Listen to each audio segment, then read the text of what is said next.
The 1983 New York City Marathon was the race which I felt was going to define what my career was about.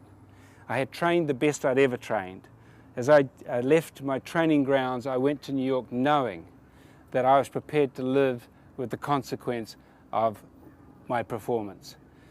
The race started out as any other race did. When you're on the start line, you've got to reflect very quickly, in a thousandth of a second, a reflection on what you have done to get here. And I had every right to expect the best performance of my life. I trained like I'd never done before. Within 5 miles, I was starting to settle in comfortably. At 10 miles, I started to feel, I've got another 16 miles of this. So you go through a bit of a roller coaster of emotions, of feelings, of sometimes confidence, sometimes a little doubt. At this stage, the leaders are starting to get away from me.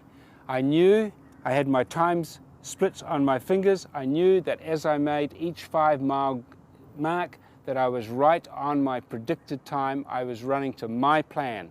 The most important thing with the marathon, with any race, is to run your plan, not somebody else's. You've got to be a winner at your race and on your plan. By 15 mile, I was starting to settle into a good rhythm, but the leaders were well ahead of me.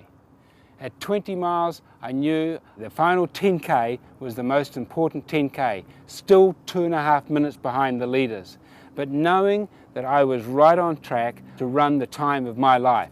I then got to 23 mile and did the math and realized I was actually going to run out of real estate trying to catch him. What I had to do, I couldn't run any faster. I had to believe that he would slow down. He would give me time.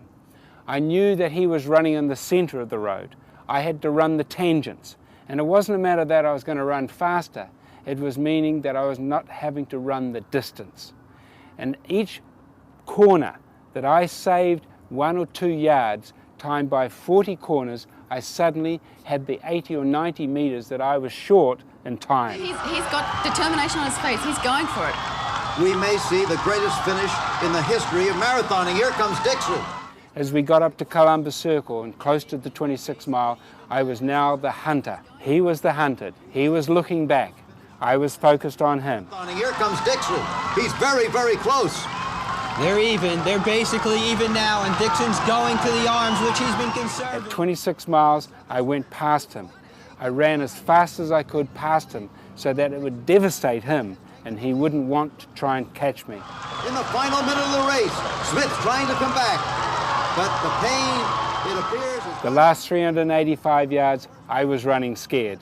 I looked back a couple of times. I knew that the finish line was just up the road. The race wasn't won until I crossed that finish line.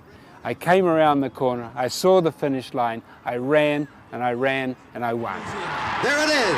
Rod Dixon has won the New York City Marathon. Look at him on his knees, his eyes to the heavens. What a great moment. I've beaten Jeff Smith, the great English runner, by 8 seconds at approximately 30 yards.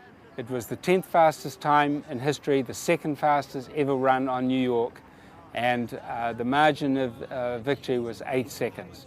Jeff Smith went on to win Boston Marathon twice after that, a former Olympian, a great runner from Great Britain, and a great competitor.